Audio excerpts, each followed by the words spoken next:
what's up? Today we're gonna do something fun. I got a suggestion from a sub to do a chess personality test, and I love personality tests. I like absolutely. I used to like be really obsessed with it. Like I would analyze people in my life, analyze people I just meet. It's still like a huge interest of mine. So feel free to guess like my MBTI, Enneagram, all of that. I love that shit. Today we're gonna do the chess thing, which I have never tried before or even heard of. So I think this is the page. Okay? And let's just do it. It's gonna be like a quick, short little thing, 20 minutes. Oh my goodness, they're giving me like a full on chess position. That's like, hold on, let's just minimize the screen a little bit. Um, hold up. I feel like you still can't see what's going on. Is that okay? That's okay. All right, which side would you rather play in the following position? Black to move. Well, I don't know about you, but I'm like one of those chess noobs that if I'm playing one side, I like to see the board that way. So, so I have to imagine looking at this from black. Oh man, I thought that was gonna be like a quick thing, but I need to analyze this position. Well, now I have to think about it. Okay. White is already castled. White has these active pieces. Um, is there a tactic? First, these pieces are so weird. Is this a queen? That's a queen. Black could castle either way, so I have more freedom. But I can't really castle because this bishop is hanging. However, I do have some nice queenside threats. Because I haven't castled, I can start launching an attack, and my pawns are already marching down the board aggressively. But this bishop is protecting this pawn. The knight is also protecting this pawn. So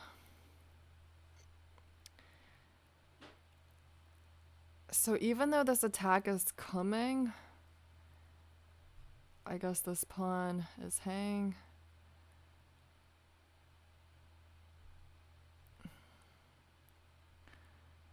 I could always take this pawn. That could be my next move.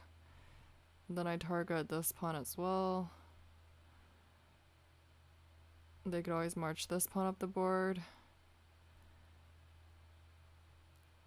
But then I could put my queen down here on c3.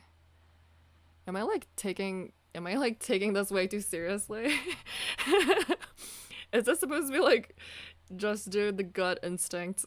This is like the first question I'm taking like so long. Just like how I play chess. Um Okay, now we have to think about from white's side. What are white's threats? Well, first, just this pin on our uncastled king. I also have these kingside threats myself.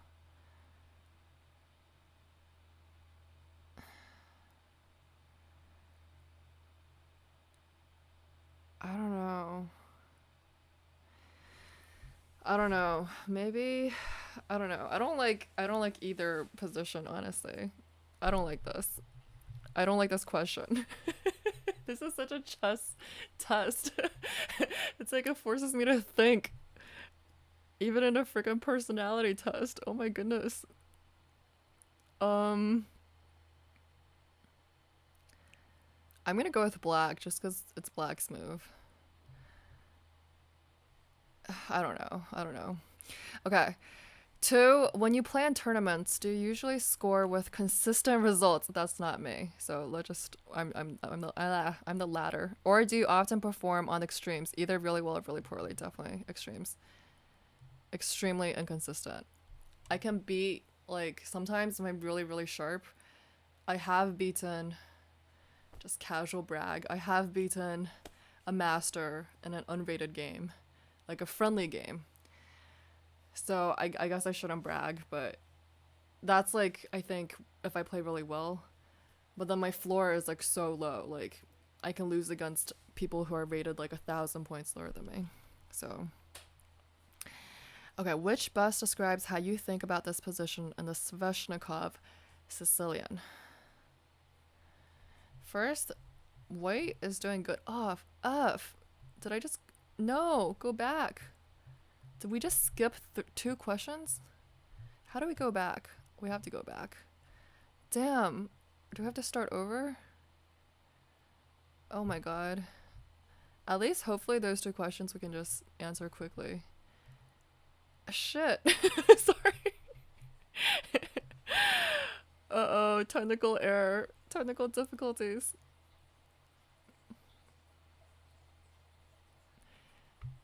I thought this was gonna be like a really quick 5-minute video, and it's like turning out to be anything but. Okay, let's go. Okay, thank goodness. Thank goodness it's the same question so we can speed through it. Okay. Alright, so what I think about this is that I really like having d5. Like when I play this kind of stuff, I like putting my knight on d5. So black has given up a critically important square. Yup, I think that. Black has lots of potential counterplay with the bishop pair. They do have the bishop pair, but this guy is a little dumb. They could put it this way over here on h6. And the f5 pawn break. I mean, those are all true. Both are true. Like, both are true. What do you want me to say? F5 pawn break. It's true. It's coming. Those are basically the ideals for both sides, I think. But it's true they've given up the important critical square. I guess I could target it with a bishop. Bishop b7. They could try to fight for the square, but whatever. I'm gonna go with A. Which statement is closer to the truth?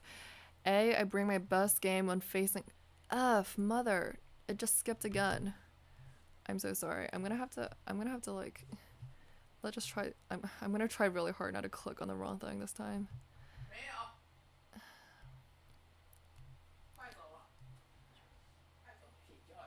Okay, which statement is closer to the truth?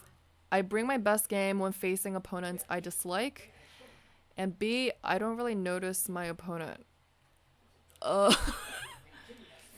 There's many parts to this question. I definitely notice my opponent. Like, I'm gonna notice if they're an old man or a little kid. Sometimes my opponents kick me under the table. Sometimes they stare at me the whole time. There's been times when like a little kid has stared at me the entire game. I don't know if to intimidate me or because I guess they just wanted to look at me. I don't know. My opponents have done distracting things. I definitely notice them, so not B. I bring my best game of facing opponents I dislike. I don't know about that either. Depends on my mood, but I'm just gonna go with that. Okay. Black has just played g5. Your first instinct is to retreat my bishop, but sometimes I take with a knight. So both? Both. It depends. It depends on my mood. I think here, because black has castled, I actually played something like this recently. And the black hasn't castled, and I took on g5 anyway, which proved to be a mistake because they didn't castle. Now that they've castled, I think it's actually more dangerous because I take 2 pawns. This pin is still active on their queen. So my bishop will end up on g5, and my queen will come. My queen will come into the mix. f3, and then g3. I'm gonna take. Obviously, I didn't really spend much time analyzing this, but I think I'm gonna take, just because I'm aggro, I'm gonna take. Like, potentially have a rook swing. I think I'm gonna take. Do I play gambits? Yes. I used to love the king's gambit. I was like talked out of it. Okay, how would you think about whether or not to take on g5 as white? Please load.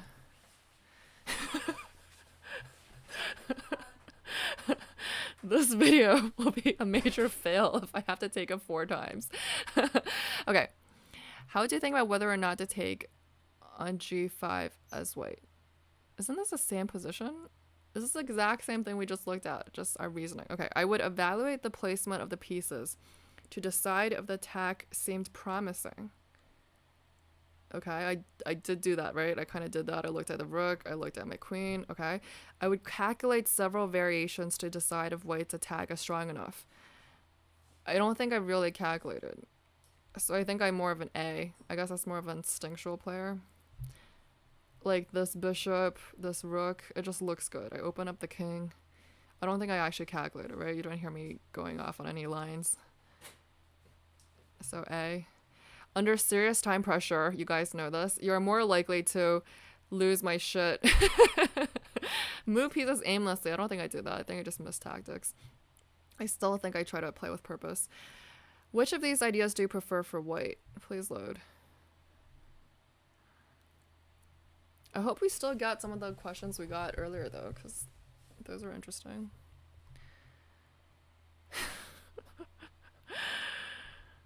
This is a fun test. I have to say, this is fun. I thought it was going to be like some kind of like a, like on a scale, like, you know, there's personality tests, like on a scale of 1 to 5, like pick, like, do you like to attack? Do you like to defend? Stuff like that. But this is interesting. I like it. Load. Please load. Which of these ideas do you prefer for white?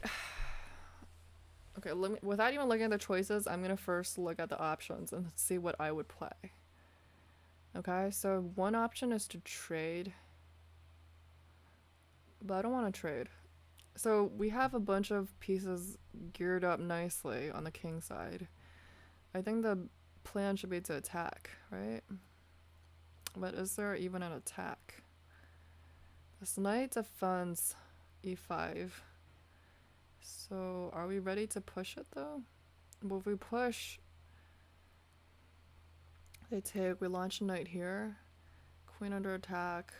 I put my queen g3. Interesting. Is that a threat? Our pawn on e5 is a good attacker as well. This seems interesting. This seems promising. Am I just missing something huge? I see that this looks like a nice attacking setup.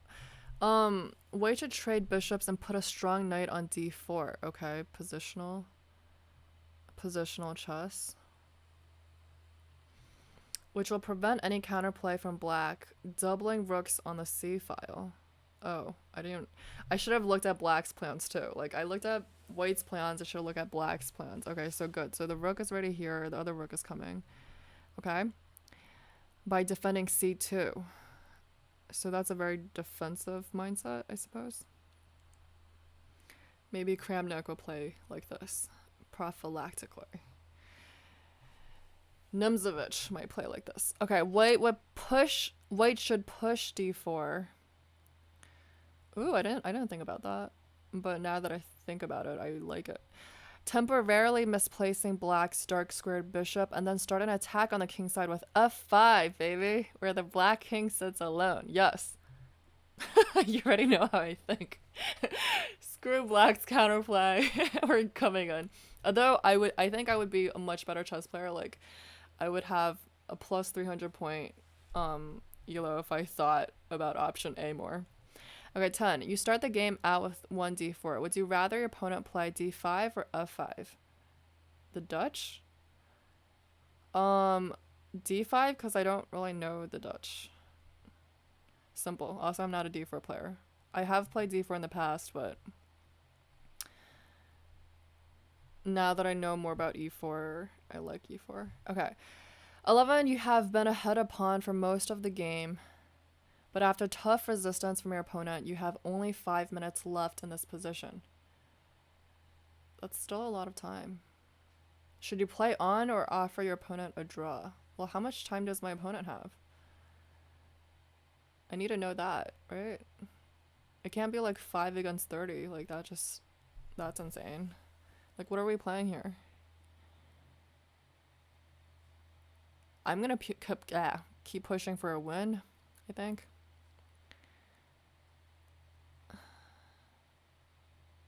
Is there a win though?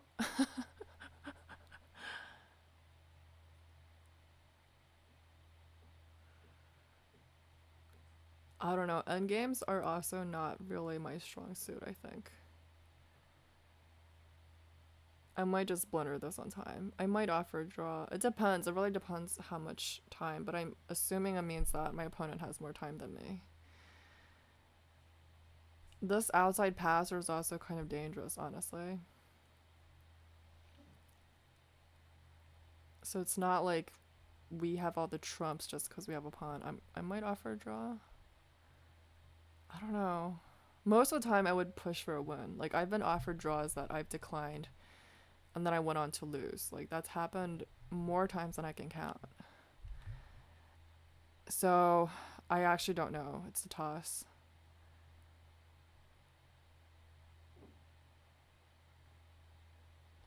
I'm gonna keep pushing for the win until I have 3 minutes. I don't know. Which statement comes closest to your feelings? A, it's always a joy to be paired with someone you've crushed in the past. No, definitely not. If I've crushed someone in the past, no offense, but I don't know if I actually want to play them. If I feel like maybe they haven't improved, because it doesn't actually bring me joy to like crush someone. Like I want an interesting game. I think. I think. I think, yeah. The odds of winning are slightly higher against opponents one has previously beaten. Wait, hold on. Let me think about that. The odds of winning are slightly higher against opponents one has previously beaten. I don't know. It really depends. I don't know if I agree with that either. Because it depends on why you beat them. Like, did you beat them on a tactic, on like luck, or did you just solidly outplay them?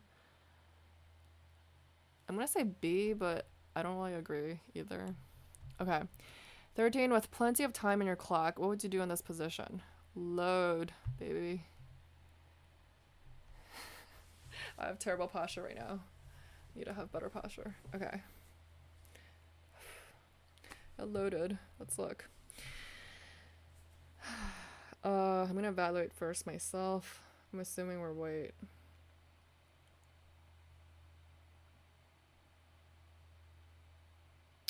If I take that bishop, I can launch my own rook onto the 7th rank. And then I can double up on this on the D file. I like that. What else can I do? I guess I could reroute my knight. There are some potential nice squares over here. It is being targeted right now, so I'd probably just take the bishop because the bishop is stronger than our knight. Is it? And there's pawns on both sides of the board. Although most of their pawns are on the same color as their bishop. Let's see. Kind of equal material. Okay, trade on e6 and play rook d7. That's exactly what I said. Because endgame is good for white. Or redirect the knight to c3 via a4 to preserve the better minor piece. So, okay, so it claims that the knight is better here. Which maybe it is. Maybe it is. I kind of said both of those things, right? B, invest some serious time calculating whether knight takes e6 achieves anything concrete. And it says I have plenty of time on my clock.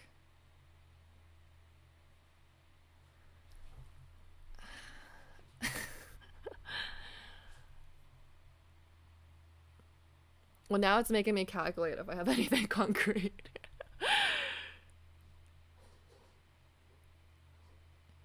Actually, it's true. Maybe I don't have anything concrete because once I take, the rook takes, I launch my rook onto rook d7, but they could just also put their rook back, right? They could just move their rook back, and then I could double up my rooks.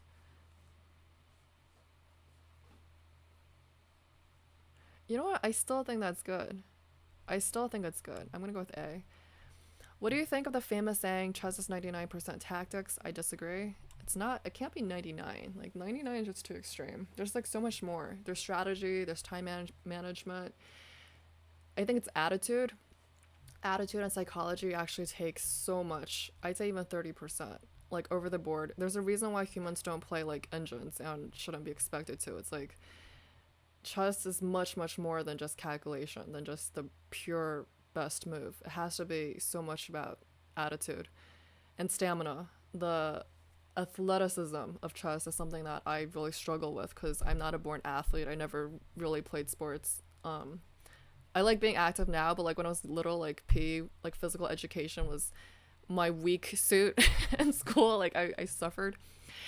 So so sitting at the chessboard for 3 hours at a time and just having the strength, the persistence, and the physical ability to just sit through the game.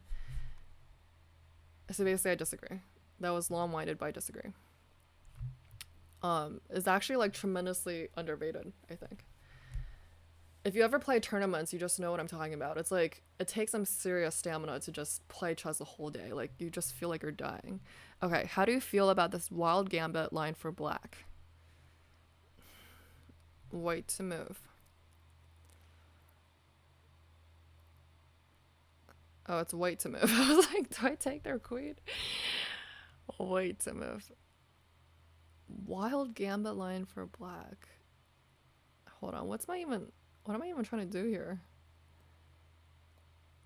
White to move. So what can white do? White needs to get out of the way. Check? Give me a check? It can't give me a check. My knight covers that square. First I have to think what white can do. White needs to get its pieces out. What do I think? I think black is fine. We gambited our rook. But this whole thing is kind of concerning. What I think is if you know the line and you know the theory, go for it by all means. So I guess I like my chances.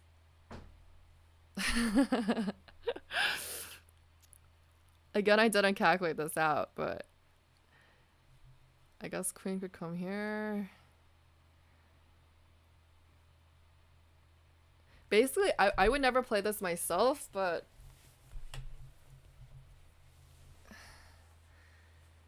I also think it's okay. Because I do play some like really crazy lines like in the two knights defense. So whatever, I'm gonna go with B. After losing a game, have you ever broken something or yelled out loud? I've yelled. I haven't broken anything. I think there's a video where I actually like hit my opponent.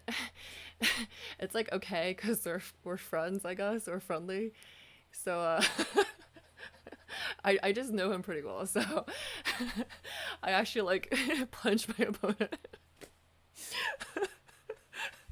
Not in the face.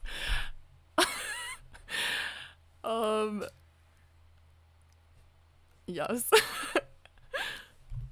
Yes. I'm blushing. Yes. Okay, white to play and castle. Just queenside. If I can castle queenside, I like castling queenside. Like, cause opposite side castling is fun. And then I can like launch all kinds of stuff. Cause look at my bishops, they're so pretty. I'm about to launch an attack. Get this knight out of the way. Get h7. Push, push, push. Maybe I should think about this, but I like the idea of casting queenside. I like the idea of it. Which is closer to the truth. I get excited or nervous before a game. Yes, I do. I don't worry about prizes, money, titles, or honors while playing. I just play my game. I wish I could say that, but honestly, I don't care that much. I don't really care. But it depends on the level of investment. Like, if you pay $200 to play a tournament, if you really care, if you like actually like have goals for yourself, I don't know, but I do get excited or nervous, so I do. The worst time was when I won my first 2 games in a tournament, and I was so excited. I had my adrenaline was like spiking. I felt such a rush. I felt great. I like played music. Like when I was on the freeway, my hair is blowing. I had my windows down. I felt like such a boss. I went home and I couldn't sleep because my adrenaline was just so high. And I was so excited. And plus, like, there were other factors. Like it's basically helping to take care of some animals, and they kept on like jumping on my bed the whole night. So all in all, I slept 3 hours that night. And then the next day at the tournament, I crashed. I totally crashed. So there went my winning chances. Oh, cool. We're almost done, guys. I talked so much. This is crazy. But since this is a personality test thing, I guess I will share about myself.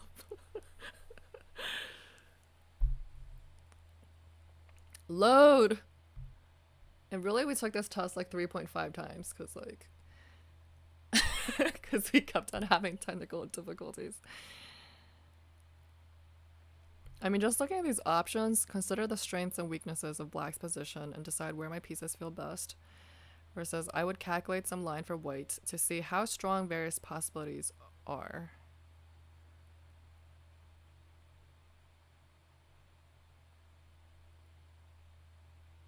I just feel like I'm more of a intuitive player, not so much of a calculator.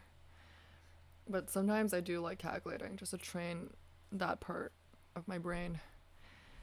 But I do wish it would load.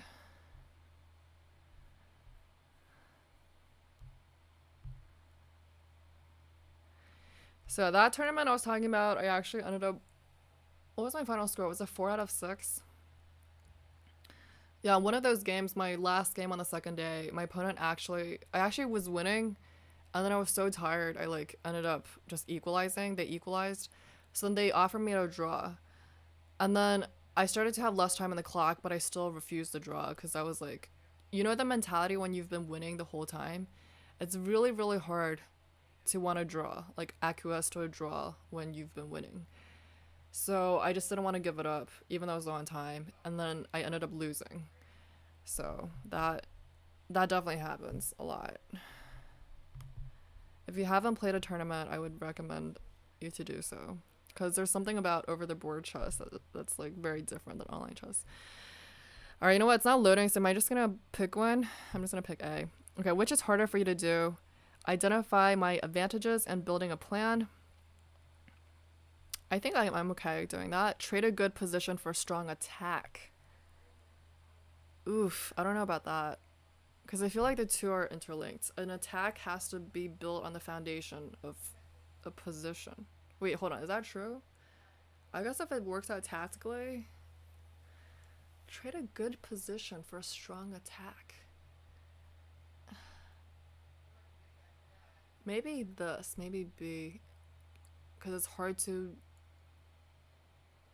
like switch your mode from playing positional strategic chess to playing like, I don't know, but I really feel that attack, this is like Steinitz's philosophy, is built on the foundation of a sound position. I'm not sure. Identify my advantages in building a plan. Well, I feel like I'm okay at doing that, so I'm just gonna go with B. Alright, are you ready for the results? The great reveal? Please don't make me start over.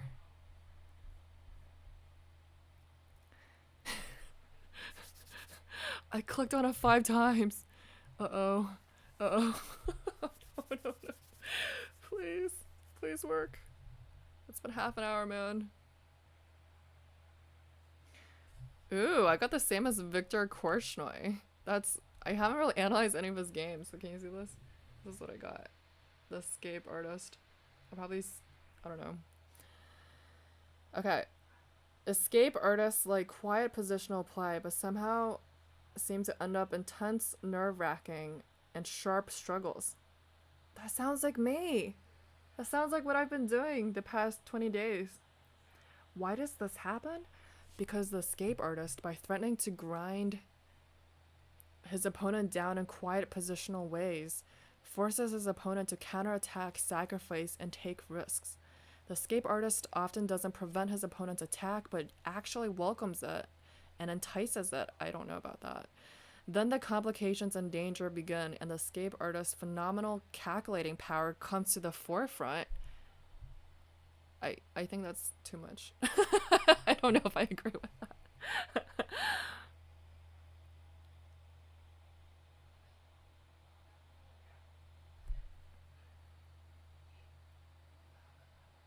I don't know. It says that I'm a positional, aggressive, calculating, and emotional player.